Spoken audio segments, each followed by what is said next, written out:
దేవునికి స్తోత్రం కలిగిన గాక. ఈ ఆరాధనలో చేరి వచ్చిన మీ అందరికీ మన ప్రభు అయిన యేసుక్రీస్తు నామమున శుభాభివందనములు తెలియపరుస్తున్నాం. ఈరోజు మనకందరికీ ప్రయోజనకరమైన ఒక సందేశాన్ని ఇవ్వటానికి నేను ప్రభునందు ఆశించుచున్నాను. 2వ కొరింథీ పత్రిక 4వ అధ్యాయం దాని 4వ వచనాన్ని మనం చదివినట్లయితే, వ్యక్తిగతంగా మన ఆత్మీయ జీవితంతో పోరాడుచున్న అపవాది తంత్రములను గురించి అక్కడ మనం చూస్తూ ఉన్నాం. దేవుని స్వరూపి అయ్యున్న క్రీస్తు మహిమను కనపరచు సువార్త ప్రకాశము వారికి ప్రకాశింపకుండు నిమిత్తము ఈ యుగ సంబంధమైన దేవత అవిశ్వాసులైన వారి మనోనేత్రములకు గ్రుడితనం కలుగచేసెను. అంధకారములో నుండి వెలుగు ప్రకాశించును గాక అని పలికిన దేవుడే తన మహిమను గూర్చిన జ్ఞానము యేసుక్రీస్తునందు వెల్లడి పరచుటకు మా హృదయములలో ప్రకాశించును గనుక మేము మమ్మును గూర్చి ప్రకటించుకొనుట లేదు గాని క్రీస్తు యేసును గూర్చి ఆయన ప్రభువనియు మమ్మును గూర్చి యేసు నిమిత్తము మేము మీ పరిచారకులమనియు ప్రకటించుచున్నాము. ఒకటి మాత్రం మనం గుర్తుపెట్టుకోవాల్సింది, దేవుని బిడ్డలు ఓడిపోవడం దేవునికి ఇష్టం లేదు.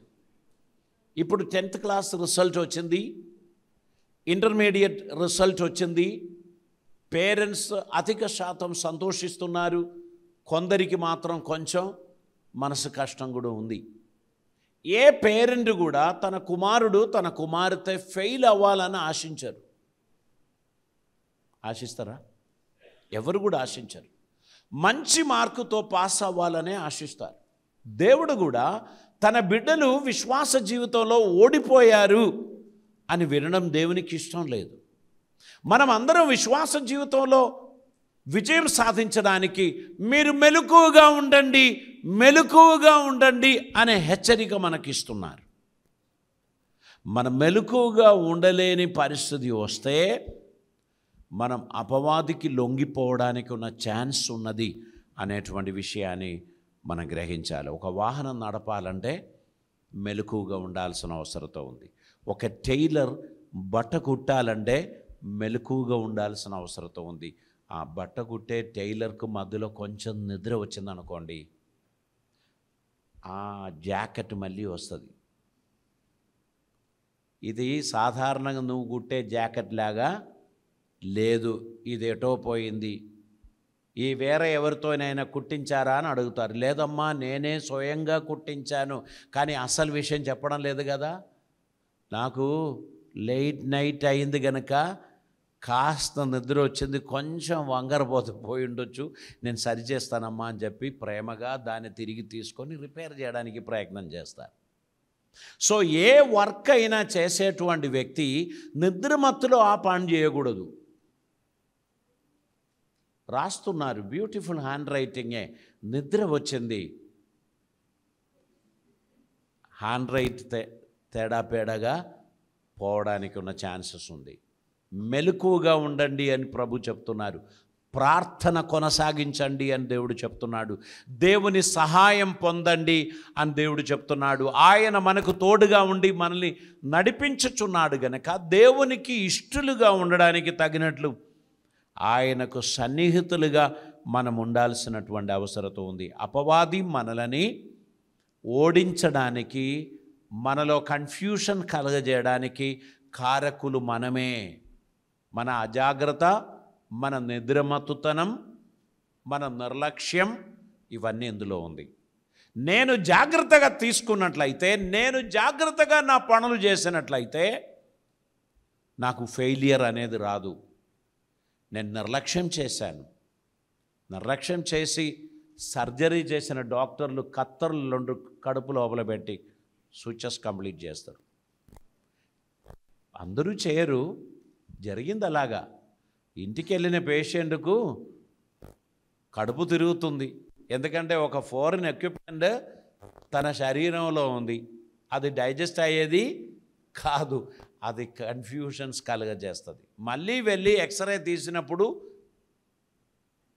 ఇంకో చిన్న సర్జరీ కూడా చేయాలండి అంటారు. పెద్ద మేజర్ ఏం లేదు, మీరేం టెన్షన్ పడకు, నా పరికరం నేను తీసేసుకుంటే మీరు మంచిగా అవుతారు, దానికి పెద్ద ఛార్జ్ కూడా ఏం తీసుకోనండి పొరపాటున ఇంకెవరి దగ్గరనైనా పోయి ఎక్స్రే తీసి ఉంటే కొంప మునిగేది. మీరు డైరెక్ట్ నా దగ్గరికే వచ్చినందుకు థ్యాంక్స్, సెకండ్ ఒపీనియన్ అని చెప్పి ఇంకెవరి దగ్గరికి పోతే ప్రమాదం బయటపడేది.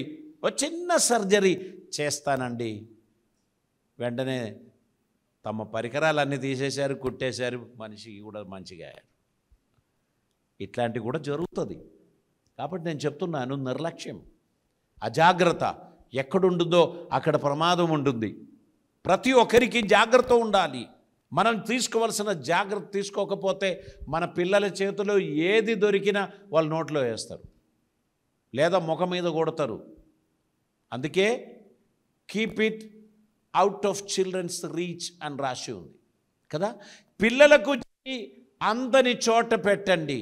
మనం పెట్టే కొన్ని వస్తువులు కొంతసేపు సప్పుడు లేదు, ఎక్కడున్నాడు అని వెతుకుంటూ పోతే ఏదో ఒకటి చేతిలో పట్టుకొని ఉన్నాడు, ఏదో ఒకటి చేస్తున్నాడు, బయట చెప్పలేం. అటువంటి పనులు చేస్తారు పిల్లలు, ప్రమాదములు చిక్కిపోతారు. తల్లి బయట చెప్తే దెబ్బలు పడతాయి, ఇక ఆమె కూడా చెప్పకుండా ఉండిపోతుంది. కనుక మీరు మెలకువగా ఉండి ప్రార్థన చేయండి అని ప్రభు చెప్పాడు. That is the most important thing.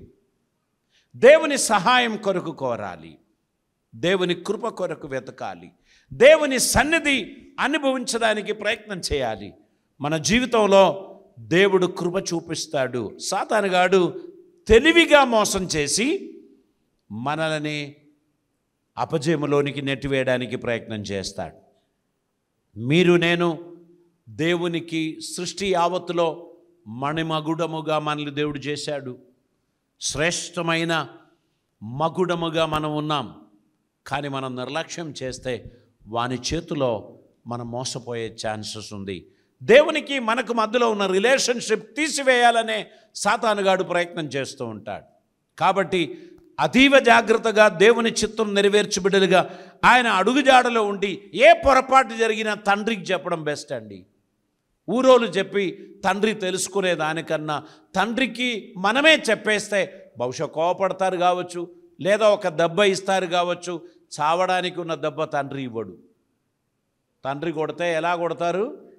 నొప్పి కలిగినట్లే కొడతారు. కాలు ఇరిగినట్లు, చెయ్యి ఇరిగినట్లు కొట్టడు. First safest way, go to your father, open your heart and speak out. Daddy, I made a mistake. నేను ఇది చేయకుండా ఉండవలసింది, కానీ నేను చేశాను, ఐఎమ్ సారీ. ఆ తప్పిపోయిన కుమారుడు తప్పిపోయినప్పుడు మనం అందరం ఏమన్నాం? తండ్రి ఆస్తిని నాశనం చేసినోడు, బుద్ధిహీనుడు కదా. తండ్రి యొక్క హోదా అర్థం చేసుకోకుండా ప్రవర్తించిన వాడు. ఎప్పుడైతే వాడు తప్పు తెలుసుకున్నాడో, సారీ ఫీల్ అయ్యాడో, ముందుగా దేవునికి చెప్పాడు, ఐఎమ్ సారీ లార్డ్, నేను నీకును నా తండ్రికి విరోధంగా పాపం చేశాను, నేను వెళుతున్నాను నా తండ్రి దగ్గరికి. ఇంకెన్నడూ ఆయన కుమారుడిగా ఉండడానికి ఉన్న యోగ్యత నాకు లేదు, ఎందుకంటే ఆయన ఆస్తిని నేను పాడు చేశాను. కానీ ఆయన పనివారిలో ఒకరిగా నేను జాయిన్ అవ్వచ్చే. అక్కడికి వెళ్ళి, నాయన క్షమించు, చేయకూడని తప్పు చేశాను, నీ ఆస్తిని నాశనం చేశాను, నేను మోసపోయాను నా ఫ్రెండ్స్ చేతిలో. Don't call me son, just call me a servant. ఒక పనివాడిగా నన్ను కూడా అందులో జాయిన్ చేసుకో. నీ ఇంట్లో ఉన్న ఆ భోజనం చాలు నాకు. ఆ తండ్రి ఆ కుమారుని మెడ మీద పడి కౌగిలించి ముద్దు పెట్టుకొని ఇంటికి తీసుకొచ్చి స్నానం చేసి బట్టలు చేంజ్ చేసి విందు అరేంజ్ చేశాడు. ఆ కుమారుడు ఎన్నడూ ఊహించలేదు ఇలా చేస్తాడని. ఇప్పుడు తప్పిపోయిన కుమారుని గురించి మనకున్న ఫీలింగ్ కన్నా ఎక్కువగా డాడీతో ఇంతకాలం ఉన్న కుమారుని గురించే మనకు కలుగుతుంది. వాడు నాశన పుత్రుడే, కానీ క్షమాపణ కోరి తిరిగి వచ్చాడు కదా. నువ్వు ఏ మనిషి, ఇంటి లోపలికి రాకుండా బయట నిలబడడం ఏందయ్యా? ఇంతకాలం తండ్రిని విడిచిపెట్టకుండా తండ్రి మాట నెరవేర్చిన ఆ కుమారునికి వ్యతిరేకంగా అందరూ ఆలోచించడం మొదలుపెట్టాడు.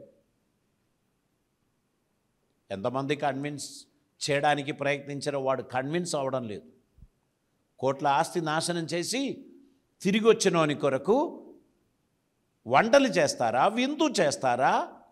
మరి నేను నీతోనే ఇన్ని సంవత్సరాలు ఉండే ఒక కోడి పుంచును కూడా నాకు ఇవ్వలేదే, ఫ్రెండ్స్తో కోసి సెలబ్రేట్ చేసుకోరా అని చెప్పి. వాని బాధ చూడు. ఈ తప్పిపోయినోడు వచ్చినప్పుడు వాని వెంటనే తీసుకొని కూర్చొని పక్కన కూర్చోబెట్టి వానికి విందు చేశాడు. ఇంతకాలం నీకు సేవ చేసిన నాకు ఒక పుంచును కూడా నీవు ఇవ్వలేదే. తప్పిపోయిన కుమారుడు తండ్రి దగ్గరికి వచ్చినప్పుడు తండ్రి చేరతీశాడు. నీ పాపం ఎటువంటిది, నువ్వేం పొరపాటు చేశావు, ఏంటిది నీ బ్యాక్గ్రౌండ్ అని దేవుడు అడగడు. If you come back with a heart of sorrow, if you say lord I am sorry, he will never ask any more questions. He will wash you with his precious blood. తన కుమారుని పవిత్ర రక్తములో నిన్ను కడుగుతాడు, చేరదీస్తాడు, కృప చూపిస్తాడు, ఆశీర్వాదం ఇస్తాడు, దీవెనలు కలుగజేస్తాడు. నువ్వు వర్ధిల్లడానికి ఉన్న మార్గాలు ఆయన నీకు నేర్పిస్తాడు. నిన్ను శపించి గేట్ బయటికి పో, శాపగ్రస్తుడా నిన్ను అందరూ చూడాలి, నువ్వు ఇలా తిరిగేదే చూడాలి, నా ప్రేమను నా ఆస్తిని నాశనం చేసినోడా అని చెప్పి గేటు బయట ఒక తాడుతో కట్టి కూడా ఉంచవచ్చు. ఊరి మీద పోయేటోళ్ళు అందరూ నిన్ను చూడాలి. ఆ తండ్రి అట్లా అనుకోలేదు. వస్త్రం మార్చేశాడు, తన స్థితిగతులు మార్చాడు, ప్రేమగా చేరతీశాడు. మన దేవుడు మనం పొరపాటు చేసినప్పుడు ఆయన గుర్తించేది ఏంటి తెలుసా? అమాయకుడైన నా కుమారుడు అపవాది చేతిలో మోసపోయాడు, వాని నేను ఖచ్చితంగా క్షమిస్తాను అని దేవుడు క్షమిస్తాడు, చేరదీస్తాడు, ఆదరణ ఇస్తాడు, వర్ధిల్ల చేస్తాడు. నిన్ను దేవుడు త్రోసివేయడు. నువ్వు పనికిరావు, నువ్వు పో అని దేవుడు ఎప్పుడూ చెప్పడు. Lord I'm sorry, I made this mistake అని నువ్వు చెప్పగానే తన పవిత్ర రక్తముతో నిన్ను కడిగి శుద్ధి చేసి ఒక నూతన సృష్టిగా, నూతన వ్యక్తిగా నిన్ను మార్చేస్తున్నాడు. ఆ దేవుడు ఎంతో ప్రేమ గలవాడు. దేవునికి స్తోత్రం. నువ్వు మరలా విజయం సాధించాలని ఆయన నీ కొరకు తపన కలిగి ఉన్నాడు. దేవునికి స్తోత్రం. ఆయన మన జీవితంలో అద్భుతములు చేస్తాడు. ఈ సర్వాంగ కవచం అనేటువంటిది కొన్ని పరికరాలతో కూడినటువంటిదే. అపవాది యొక్క కుతంత్రములలో మీరు పడవద్దు, అపవాది యొక్క చెరలో మీరు ఉండిపోవద్దు. బయటపడడానికి ప్రార్థన చేసి దేవుని కృపను వేడుకోండి. ఆయన ఖచ్చితంగా మీ జీవితంలో అద్భుతమైన కార్యం చేస్తారు. 1 యోహాను పత్రిక 4వ అధ్యాయం 4వ వచనాన్ని చదువుదామండి.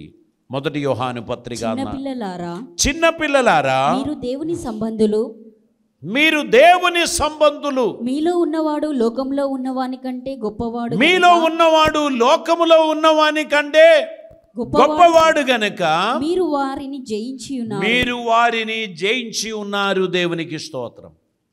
మీలో ఉన్నవాడు, మీ హృదయములో నివసించుచున్నవాడు మీకు ధైర్యమును, ఆదరణను, ప్రోత్సాహనమును కలుగచేస్తున్నాడు. నిన్ను కృంగదీసే మాటలు నువ్వు బయట నుంచి నువ్వు వినబడుతుంది. నీ జీవితం అంతా వ్యర్థమైంది కదా, నువ్వు పనికి మాలిన వాడు అనే లోకులు నీ గురించి చెప్తారు, నీ ఫ్రెండ్స్ నీ గురించి చెప్తారు. బుద్ధిహీనుడు అంతా పోగొట్టుకున్నాడు అని అంటారు. కానీ అపవాది చేత మోసపోయాడు అని ఎవరు కూడా అనుకోరు. అది నీ వలనే జరిగింది, నీ నిర్ణయం నీ జీవితంలో ఈ నాశనం కలుగజేసింది అని వేలు చూపెట్టి వారందరూ నేరారోపణ చేస్తారు.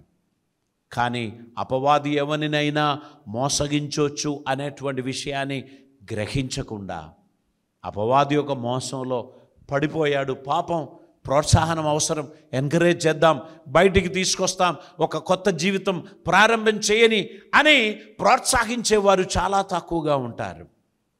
మన మీద నిందలు మోసేవారు, మనలని నేరాలు మోపేవారే ఎక్కువగా ఉంటారు. అటువంటి ఒక మోసపు వలయంలో వాడు పడ్డాడు, వాని బయటికి తీసుకురావాలి, మనం కాపాడాలి అని అనుకోరు. కేరళ రాష్ట్రంలో లాస్ట్ వీక్ భయంకరమైన ఒక పరిస్థితి ఎదురైంది. ఒక అతడు డ్రగ్ అడిక్ట్. అతని రోడ్డు మీద ఎవరో కొట్టారో, ఆయన స్వయం గాయం చేశారో తెలియదు, తన కాలుకు గాయమైందని 100కు ఫోన్ చేశారు. వెంటనే పోలీసు వాళ్ళు వెళ్ళి అతన్ని చూస్తే అతడు రోడ్డు మీద గాయంతో రక్తం కారుతున్నవాడిగా ఉన్నాడు. అర్ధరాత్రి వాడిని తీసుకొని హాస్పిటల్కి వచ్చారు. నన్ను ఎవరో కొట్టారన్నారు. అతనికి వైద్యం చేస్తున్న మధ్యలో అతడు వైలెంట్ అయ్యాడు. అక్కడ సెక్యూరిటీ గార్డ్స్ ఉన్నారు, పోలీసు ఉన్నారు, డాక్టర్స్ ఉన్నారు. అతడు ఏదో ఒక సర్జికల్ ఎక్విప్మెంట్ తీసుకొని, కత్తర్ లాంటివి తీసుకొని వారిని పొడవడం మొదలుపెట్టారు. వీడు వైలెంట్ అయిన కారణాన వాళ్ళందరూ పక్కన ఉన్న రూములకు పోయి తలుపు పెట్టేశారు. పోలీస్, సెక్యూరిటీ అందరూ. 22, 23 సంవత్సరాలు ఉన్న ఒక యంగ్ డాక్టర్, లేడీ డాక్టర్ అక్కడ నిలబడి ఉన్నారు. ఈ దుర్మార్గుడు ఆ అమ్మాయిని పట్టుకొని తన చేతిలో ఉన్న ఆయుధంతో తన తల పొడిచారు, తన వీపు పొడిచారు. ఆమె అక్కడికక్కడే కుప్పకూలింది. ఈ అరుపులు విని అందరూ బయటికి వచ్చే వరకు ఆమె ప్రాణం కొరప్రాణంతో ఉన్నది.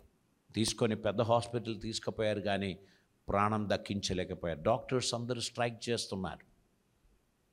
మాకు సెక్యూరిటీ కావాలి, మా ప్రాణానికి విలువ లేదా అని చెప్పి కొన్ని రోజులైంది. ఇప్పుడు కనీసం ఒక 4-5 రోజుల నుంచి స్ట్రైక్స్ జరుగుతుంది. ఎంతో ఆశతో కని పెంచి పెద్ద చేసి మెడిసిన్ చదివించి హౌస్ సర్జన్సీ చేస్తున్నటువంటి ఒక యంగ్ లేడీ డాక్టర్, ఆమె పేరు వందన అనుకుంటున్నాను నేను. ఆ అమ్మాయి తన ప్రాణం పోగొట్టుకున్నారు, మరణించారు. చూడండి, డ్రగ్ అడిక్ట్. వానికి డ్రగ్స్ దొరకకుండా వానిలో ఉన్న పిచ్చి ముదిరి ఆయనకు సంబంధం లేని ఒక డాక్టర్, తన గాయం కట్టడానికి వచ్చిన డాక్టర్నే పొడిచి చంపాడు.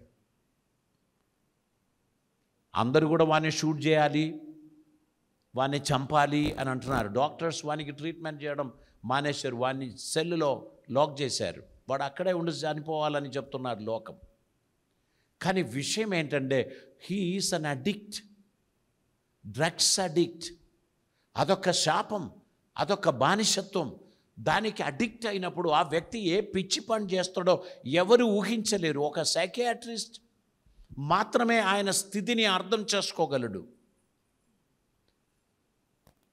ఈ లోకంలో ఇటువంటి వారు చాలామంది ఉన్నారు. అపవాది యొక్క చెరలో ఉన్న వ్యక్తి ఏం చేస్తాడో అనేది ఎవరు ఊహించలేరు.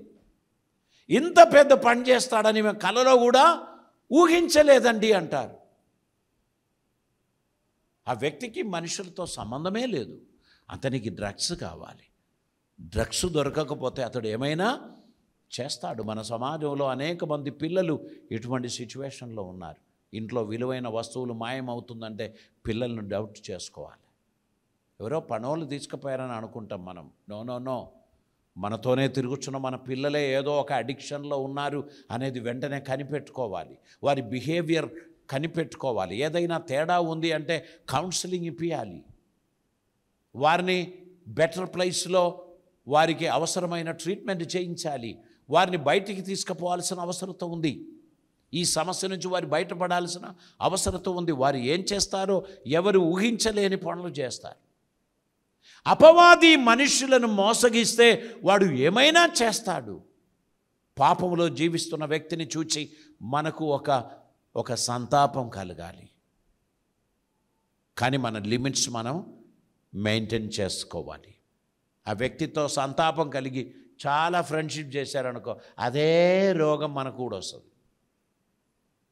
అన్నా ఇది కొంచెం టేస్ట్ చూడు అంటాడు. మన పరిస్థితి కూడా అలాగనే అయిపోతుంది. కనుక ఆ పాపమునకు దూరం ఉండాలి, అపవాదిని ఎదిరించాలి. దేవుని సర్వాంగ కవచం ధరించుకోవాల్సినటువంటి అవసరత ఉంది. దైవ చిత్తం మన జీవితంలో నెరవేర్చాల్సినటువంటి అవసరత ఉంది. రోమా కారాగారంలో పౌలు గారు అనేక సందర్భాల్లో చెరలో ఉన్నాడు. ఫిలిప్పీ కారాగారంలో ఉన్నాడు. అప్పుడల్లా క్రీస్తు ప్రేమ తన మదిలో తిరిగింది. దేవునికి స్తోత్రం. పొందిన దెబ్బలను గురించి ఎక్కువగా ఫీల్ అవ్వలేదు. దేవుని ప్రేమను గూర్చి ఎక్కువగా ఫీల్ అయ్యాడు. దేవునికి ఇష్టడిగా నడవాలి అని ఆశించాడు. దైవ చిత్తం నెరవేర్చాలి అని ఆయన ఆశించాడు. మన జీవిత యాత్రలో దేవునికి ఇష్టలుగా జీవించడానికి ఆయన మనకు తెలియపరిచిన ఇంపార్టెంట్ ప్రికాషన్స్ మనం తీసుకోవాల్సినటువంటి అవసరత ఉంది. దేవునికి స్తోత్రం. మన జీవితంలో ఉన్న లోపం ఏంటో అది మనకే తెలుసు, ఇంకెవరికీ తెలియదు. మనల్ని శోధిస్తున్న సమస్య ఏంటో అది మనకే తెలుసు. కొందరికి పేరు, పదవి, ఘనత, ఎక్కడికి పోయినా వారికి గుర్తింపు కావాలి. అదొక రోగమే. ఎక్కడికి పోయినా వారిని మనుషులు అభినందిస్తూ ఉండాలి. అదొక మానసిక రోగమే. మనము వాటిలో నుంచి బయటపడడానికి దేవుని కృప పొందాల్సిన అవసరం ఉంది. దేవుడు హెచ్చింపబడాలి, నేను తగ్గింపబడాలి అనే ఆలోచన మనలో ఉండాలి. కుటుంబ జీవితంలో చాలాసార్లు కోల్డ్ వార్ జరుగుతూ ఉంటుంది.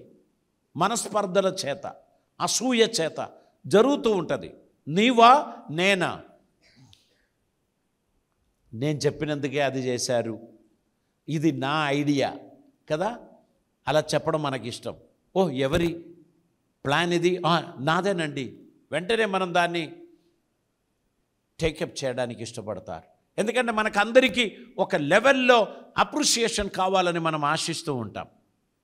గుర్తుపెట్టుకోండి, దేవునికి మహిమ కలగాలి. సమస్తం దేవుని కృప అండి, ఆయన దయ అండి, ఆయన ఇచ్చిన ఐడియా అండి కదా, ఇది నా ఐడియా కాదు. చాలాసార్లు మనం ఘనత కోసం ప్రయత్నిస్తూ కింద పడిపోయే పరిస్థితి మన జీవితంలో కలుగుతుంది.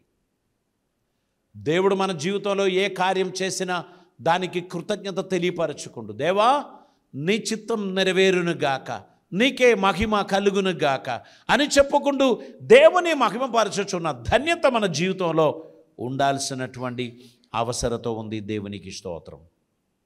ప్రభు మనకిచ్చిన ఈ కృప, ఈ వాక్యం, ఈ సహవాసం, ఇది మన జీవితంలో గొప్ప విజయాన్ని కలుగజేస్తుంది అని తెలిసి మనం ముందుకు సాగిపోవడానికి ఆయన కృపపై ఆశ్రయిద్దాం. We must be available for God's plan. దేవుని ప్రణాళికకు మనం అందుబాటులో ఉండాలి. దేవుడు మన జీవితంలో చేయబోచున్న కార్యములు సాధించడానికి స్ట్రగుల్ చేయడానికి మనం ఇష్టపడాలి. స్ట్రగుల్ చేయకుండా సక్సెస్ రాదు. మీలో కొందరు 97%, ఈరోజు ఒక ఫాదర్ నాకు చెప్తున్నారు, పాపకు 97% వచ్చింది, 100% రావాలని మేము ఆశించాం. చూడండి ఎంత గొప్ప కోరిక. 97 వచ్చింది, బట్ వీఆర్ హ్యాపీ అని చెప్పారు. ఆ బిడ్డకు అది ఎంతో ప్రోత్సాహనంగా అనిపిస్తుంది. 100/100 పొందడానికి నేను ప్రయత్నించాను, 3 మార్కులు మిస్ అయింది. Next time definitely I will achieve my dad's desire అనేటువంటి ఒక డిసిషన్తో ఆమె చదివినప్పుడు నెక్స్ట్ ఎగ్జామ్లో ఆ విజయం సాధించడానికి దేవుడు కృప చూపిస్తాడు. మనకు ఒక డిటర్మినేషన్ ఖచ్చితంగా జీవితంలో ఉండాలి. నేను విజయం సాధిస్తాను. ఎన్నిసార్లు ఓడిపోయారు అని లెక్క పెట్టకు. Next success is yours. Next విజయం నీకే. నిన్ను అందరూ ఓ ఫెయిలియర్ అంటారు, అరుదైన ఒక విజయం దేవుడు నీకు ఇవ్వగలడు. ఆమేన్. ఇన్నిసార్లు ఓడిపోయిన దాన్ని అందరూ మర్చిపోయినట్లు ఒక అద్భుతమైన విజయాన్ని దేవుడు ఇవ్వగలడు అని విశ్వసించి దేవుని అందుబాటులో ఉండడానికి ప్రయత్నం చేయండి. ఆయన ఖచ్చితంగా మన జీవితంలో విజయం అనుగ్రహిస్తాడు. ఒకటే డిసిషన్ తీసుకో, lord make me an instrument, make me an instrument of your heart. నీ హృదయంలో ఉన్న ఆ ఆలోచన ప్రకారం తగిన ఇన్స్ట్రుమెంట్గా నన్ను మార్చండి. నీ తలంపులకు తగినట్టు నన్ను రూపాంతరం చేయండి. నా జీవితంలో ఫెయిలియర్ సంభవించింది, కానీ that is not final. I have another chance. Definitely I will be a success. నేను తప్పకుండా విజయమును పొందుతాను. ఎవరైనా మార్కు తక్కువ పోయింది, ఎవరైనా ఫెయిల్ అయ్యారు అని చెప్పి నిరాశ చెందిన వారు ఉంటే మీరు నిరాశపడకండి. You have another chance. You must have a determination.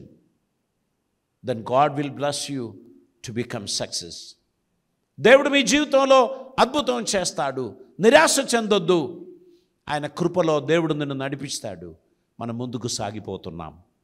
ప్రభు మనకు తోడుగా ఉంటున్నాడు. ఆయన సర్వాంగ కవచమును ధరించడానికి సిద్ధపడదాం. తల్లు వంచుదాం, ప్రార్థన చేద్దాం. పరిశుద్ధుడైన తండ్రి, కృపామయుడైన దేవా, నీకు వందనాలు. అద్భుతమైన నీ సన్నిధి కొరకై నీకు స్తోత్రం. మా జీవితం ఓ ఫెయిలియర్ అయింది అని లోకం చెప్పడానికి వీల్లేదు ప్రభువా. నువ్వు మాకు అండగా ఉండగా మేము ఖచ్చితంగా విజయం సాధించగలం.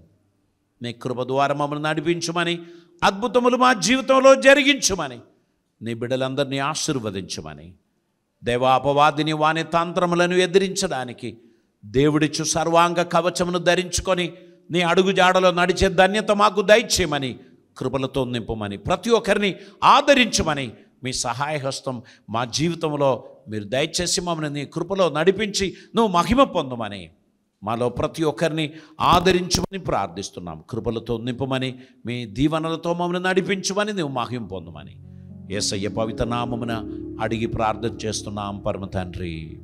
ఆమేన్.